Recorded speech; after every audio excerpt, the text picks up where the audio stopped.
Angry Bears Fan Podcast, episode 81.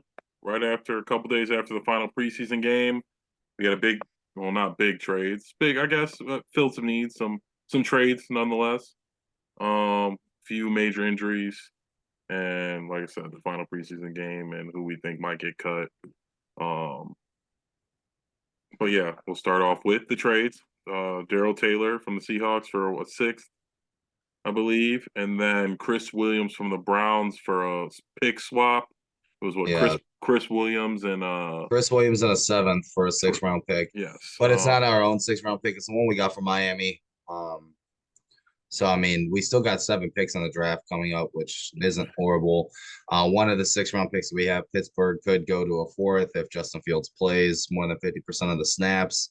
Um, but this kid that they got from Seattle, so I was looking at it. He's got some okay stats. I think it was like 22 sacks over 3 seasons. His best year being yeah, 9.5 sacks, which is the same amount, astonishingly, as Rashawn Gary has. In terms of career highs, lowest being 5.5. So he's a he's a he's a pass specialist, pass rush specialist, I should say. The kid that they got from the Browns, Chris Williams, I didn't know too much about him, so I had to go and do a little research. But same. it just seems that he's a young kid, 27 years old. He played for Coach Eberflus in Indianapolis. He was most likely going to be a cut casualty anyway. They're very deep at defensive tackle. And I saw a lot of people on Twitter like, oh, why did we go up a draft pick for him, even though it was a 6 round pick? When people get cut, they have the option of where they want to go in terms of free agency.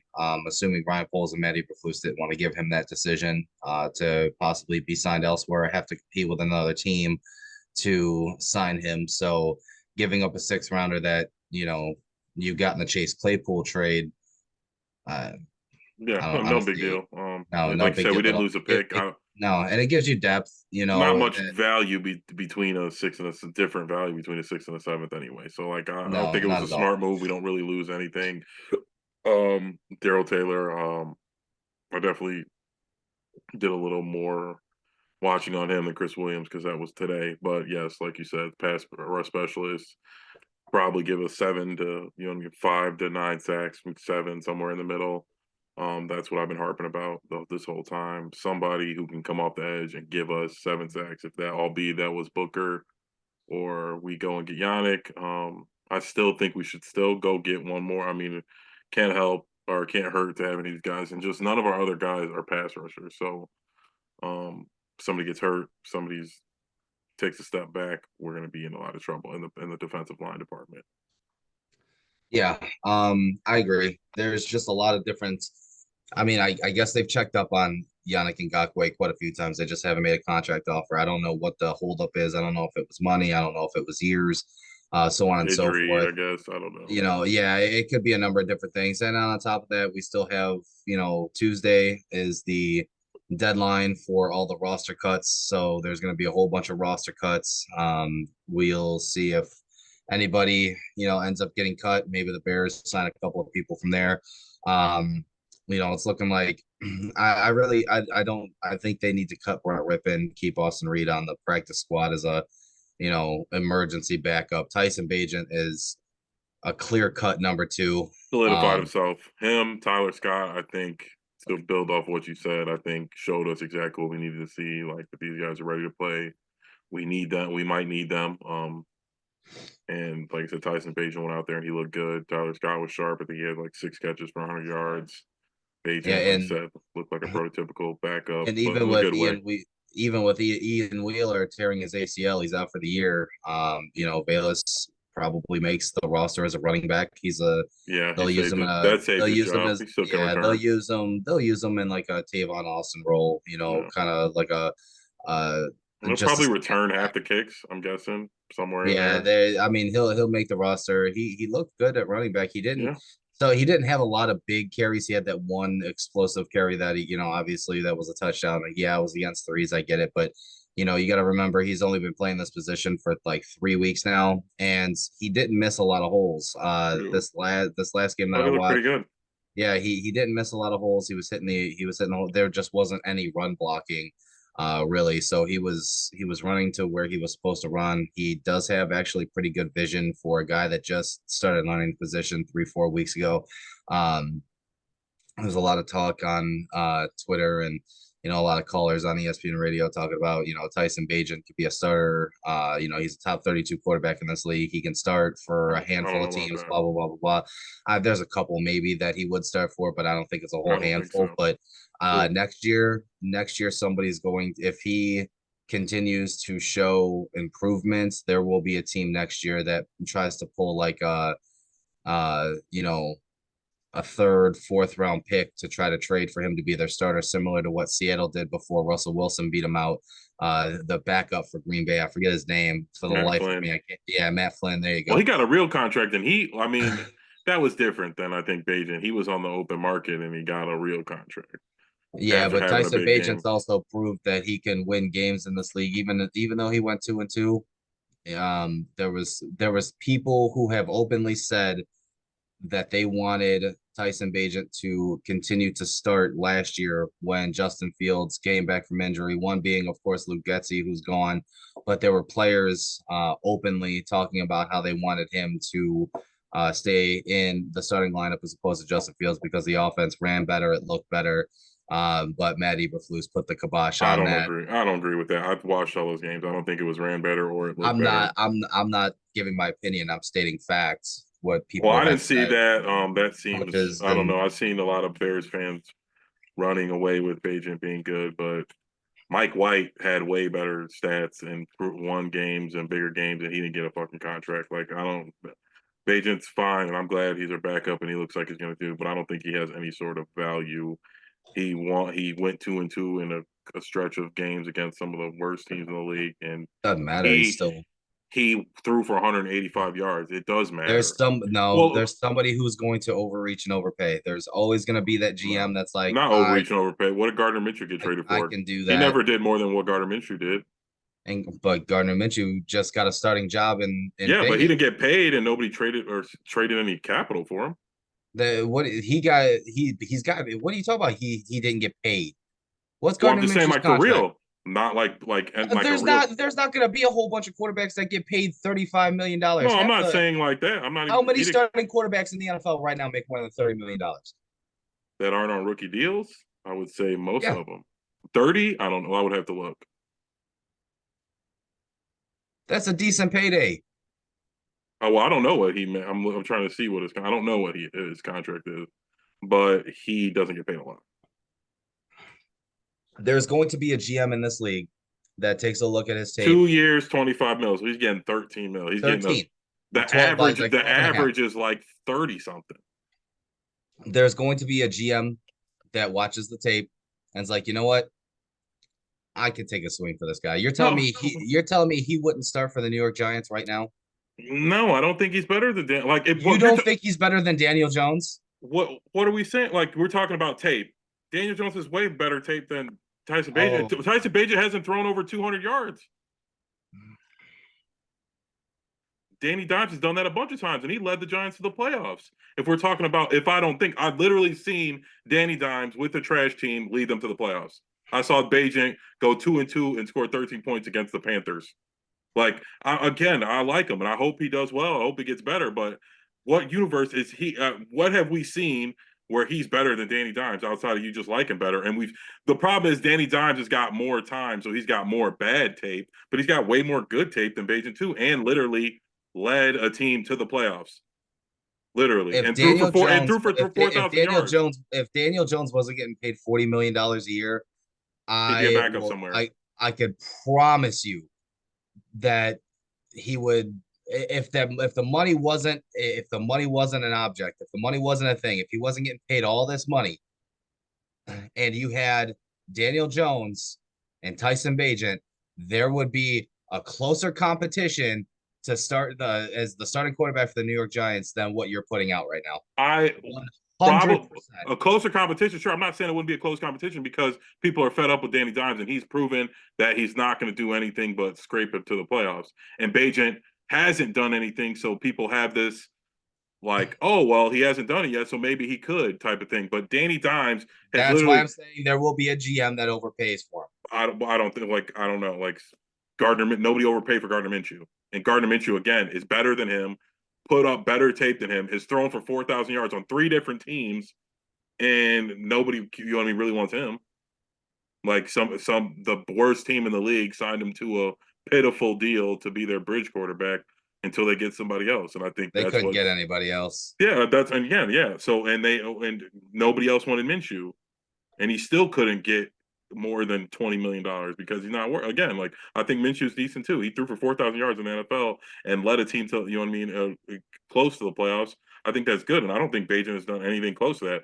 He has like people the stuff we don't like about Joseph Fields. He looks better in the pocket, and he looks like he knows what he's doing more, but he don't throw for more than 200 yards. Like I agree that like he looks more poised. He looks better in the offense, whatever you want to call it.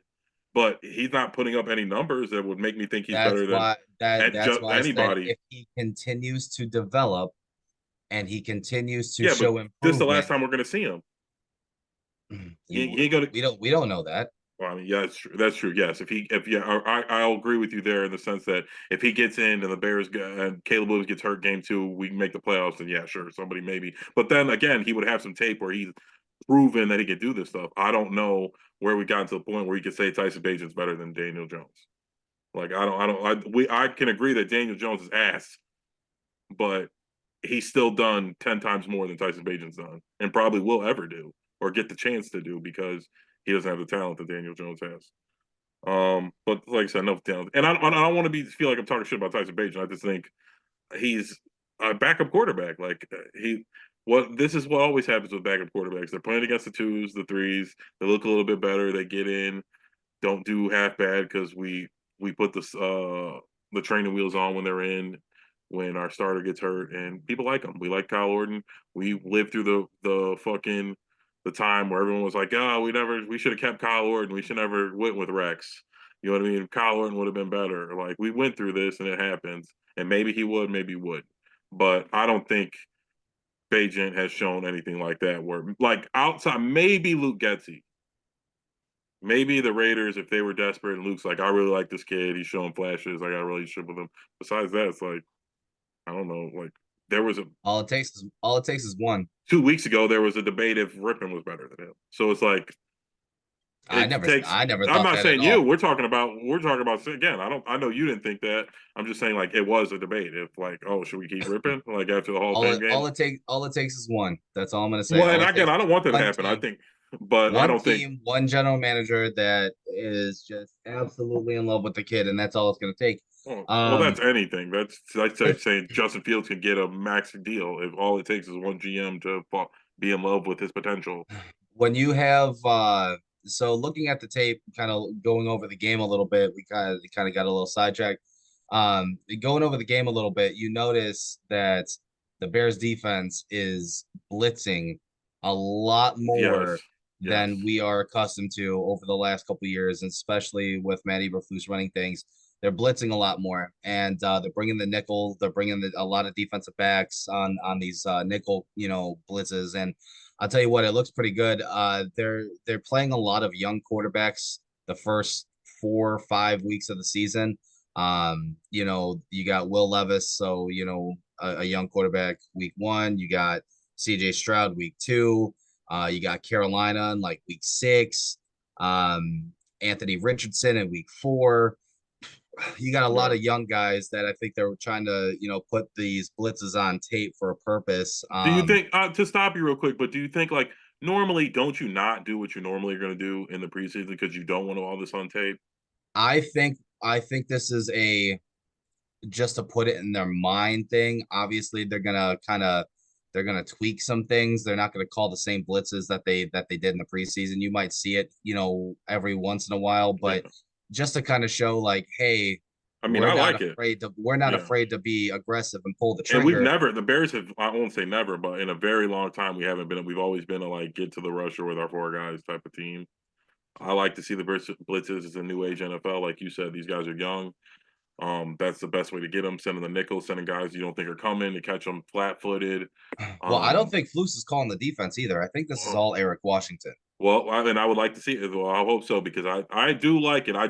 Me and you both know that it's always the mantra that like we're not going to show too much in the preseason, and if that's true or not anymore, I don't know. I hope it's not because I do like the vibes. These guys blitzing. I think Kyler Gordon's a very good blitzer off the edge. I think Brisker is a very good blitzer. And I think, as you've seen, whatever they're teaching in the DB room, these guys are firing on all cylinders.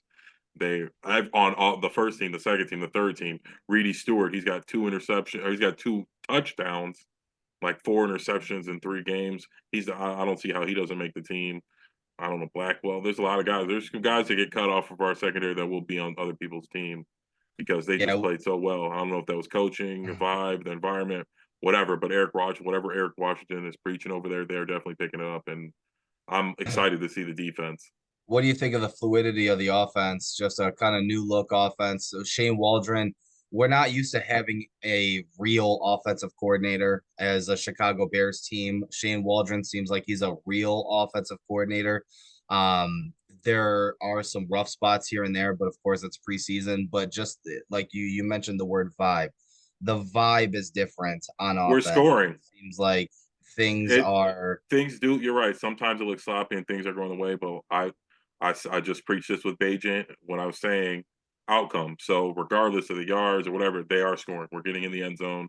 So he's calling a good game. I mean, I know pick six in there and come on, but like where the offenses are scoring 20 plus points almost every preseason game with 3 different quarterbacks, 2 or 3 different offensive linemen, 10 different receivers.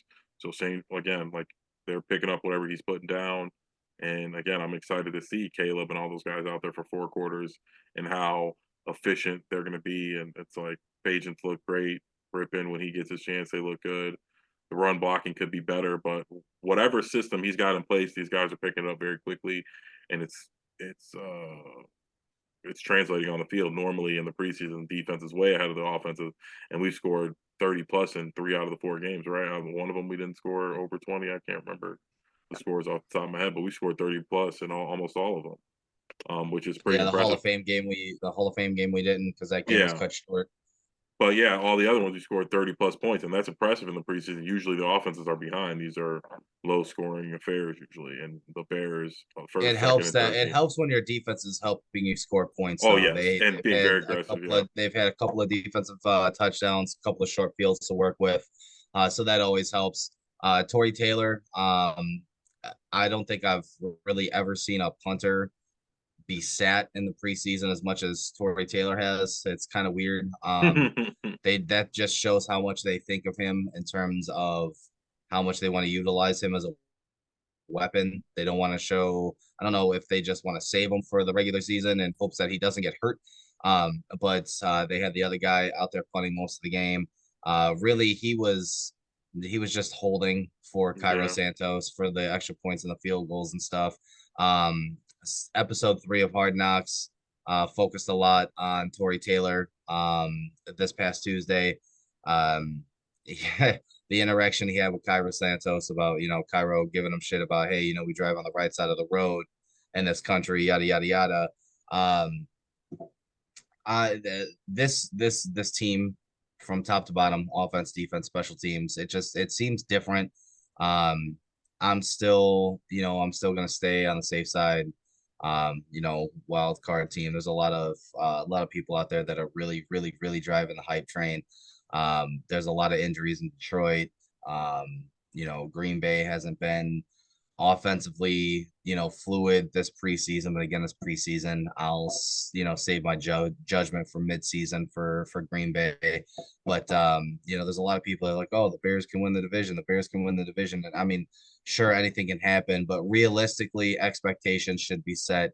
This team should not lose more than 8 games. Yeah, They should be I think 8 is high. I just think we have a weak schedule. Not to say that I won't get too world high for the beaters. team. I just think we've got a really favorable schedule, a lot of young teams, and I think 10 wins is really our floor. And that's what I'm expecting. We've been talking about this for a long time.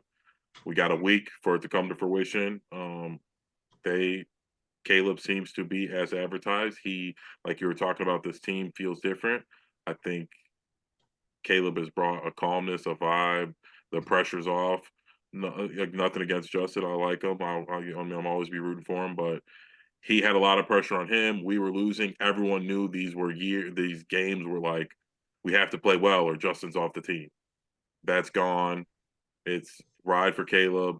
We're not worried. There's no QB controversy. There's none of that. Just solid defense. We can go out there and win games and just focus on playing football and not other shit. That I think was just weighing on the Bears front office, coaching, the players, everybody. Yeah, the team's got to stay healthy. That's first and foremost. Health is a huge, huge thing with this team. Speaking of health, the third round pick, the Big African, is off the football list for injury. Kieran, something I forget what I can't pronounce his last Me name. I'm either. just gonna But call him. Kieran. Yeah, I'm gonna call him Special K. Um, he is a big dude. I didn't realize how long his arms were. 73 inches. That is a mammoth of a man. Like if they can sculpt him into even something that's reasonably good, Nate Davis being out the door next year, slip him down to guard, and build from there. But he is a big, big man, and if he can stay healthy and learn this season, um, he could be a big asset for them. And then, I, oh, go ahead. no, I was just saying you're right. The depth of this team is just we got a lot of guys who with a lot of upside, and a year or two I think will be very quality starters. And we're doing things the Bears haven't done in a while. We're with, like you said, Kieran, maybe he gets moved down to guard. We're in a position where we can let Tevin move on if he's not healthy. You know what I mean? There's a position we don't have to re-sign Keenan. We got DJ Moore. We got Tyler Scott's taking the next step. We got Rome. It's like this team is being built properly. We got young guys. We got vets. We got a young quarterback. And a big window. It seems like, and I'm just getting really excited. Yeah, and as long as Ryan Poles continues to draft well, it should be And trade okay. well. Like, I have faith in Ryan Poles in terms of building the roster, but this year will be a make or break year for him. It's everything that we talk about Matt Eberflus, like you were saying, we also have to put on Ryan Poles as well. Like that Matt Eberflus's record is also Ryan Poles' record. well, I Sure, the agree. And that's position what I said. We talked about the this before. Yeah. positions are different, of course. Head coach and GMs tend to have a little bit more of a leniency when it comes to team ownership because maybe you hire the wrong guy as a head coach your first hire and he's not the right motivator, blah blah blah blah blah. We've seen it a lot throughout the history of the league. But Ryan seems to get it. I will say Coach Eberflus seems like he is a different man. Of course, it's got to translate on the field. He can have all the swag and look good on Hard Knocks when it's heavily edited by the McCaskey family. That's one thing, but we saw last year bad coaching decisions, bad clock management, bad. There was just a lot of bad in there. He's got to turn that around and prove it that he can win in crunch time, essentially. No more blowing leads to the Detroit Lions with 2 minutes left to go in the game. No more pulling dumb shit like that. I mean, all this stuff has to translate to wins on the field for Coach Flus, for Ryan Poles, Yeah. I for mean, a lot Flus of is the getting fired. veterans. I think Ryan Poles, regardless of what happens, he's got his job. He's done a very good job building a roster. Like you said, he's a first-time GM. So and he got handed a short list of candidates he got to hire. So he'll get a mulligan on the coach. But if we don't make the playoffs, Flus is getting fired. They can't go. I might not even right now think it's his fault. But even if like Caleb gets hurt and we don't make it, he's getting fired. So and I don't know what that means for how does that work for Waldron, or I don't know if the offense is good. Does Waldron become the head coach? Like, I don't know what's going on. I guess we're looking too far ahead. But like I said, we touched on a lot of things. The preseason game was good. One thing I did want to bring up before we close it out, I was looking through some Well, I saw some weird stats where it said the last time a team went 4-0, the last time teams went 4-0 in the preseason, they won Super Bowls. Well, didn't the Ravens win for 5 years in a row? They didn't lose a preseason game, or was that a preseason game at home? Well, you got to remember they shortened the preseason too. How many years ago? Was it 3 years ago? Yeah, So the last 3 years really don't count because no yeah, team goes 4-0 unless they play in the Hall of Fame game. yeah, Um, but yeah, there was like two Super Bowl winners that went 4-0 in the last like 20 years or some yeah. And shit even like longer that. than that, it was the The Patriots, Bears, 03 the Bears, Patriots, yeah, and the Bears haven't been 4-0 since 1994. They went to the playoffs that year, I believe. Was that a Jim Harbaugh led Bears team? I want to say it was. 94. Yeah, or it was Eric Kramer. It was I one think of it the was two. Kramer in '94. It I was have to either look it up. Kramer or Harbaugh. It was one of the two. But either way, it's something the Bears haven't done in 30 years. Of course, the last few not counting because they took the preseason down to 3 games. But they are. It's not just the fact that they went 4-0. It's the way they went 4-0. So very dominant, dominant defense. I think they only gave up on average. It was like uh, there was that stretch after the Hall of Fame game where preseason weeks 1 through 3, up until that fourth quarter, they were giving up like 9.5 points. They hadn't been scored on a touchdown wise in like 9.5 quarters. That's ridiculous. Yeah. Um, and it's just been dominance the way that they've been winning these games. So um, 4-0, sure, the preseason darlings. We've seen it before where they went, undefeated 3-0 in the preseason and then just, got shit on. But like I said, it's a different team. It's a different vibe. It's a different culture. It's a different everything. So don't be surprised if, the Bears are the popular pick, like the popular chick, getting crowned prom queen, where there's going to be a lot of national media, especially if they somehow go into Houston and beat Houston week 2. I'm not saying they will, but I'm just saying if they run off like their first 5 and they start off 5-0 or some If we some beat some Houston, ridiculous shit, the you know what I'm hype saying? train's gonna go crazy 1,000%. It'll be because unbearable. Houston's the team and CJ Stroud's the quarterback. Everybody's saying like they did it. Yeah, So if there Caleb's, that so they're that's saying that's it's like if Caleb's good, you guys got all these players. Why can't you? So that's the measuring stick. yes, right now he's getting. If it's good or bad, that is who he's getting. Being better than Justin Fields will not be good enough. We need to make the playoffs. He needs to throw. I mean, I won't say 4,000 yards. He might miss a game too. He needs to throw for like 3,800 and 25 touchdowns and like bare minimum. Did you see Um, what the Bears rookie quarterback like records are? yes, they're terrible. He's gonna They're shatter them fu- by they're like week 10. they're fucking abysmal. And I won't hold it against Justin Fields because I did watch those games and he did have happy feet, but we were terrible. Um, both the first 2 years, we were just so bad. But that story's over and we're much better place to compete. So there are no excuses, and I'm ready. I'm ready. I'm sad. We got what 10 days now, something like that. September 8th. Yeah. All right, that's it. Like, follow, subscribe, all that good stuff. And yeah, we'll see you guys next week. I think we got to do Would You Rather next week. There'll be Yes, no since it's the games, bye week. and that'll be the last time we can do it. We'll do that. But all right, I'll talk to you guys later. You too, buddy. I'll see you. Yes.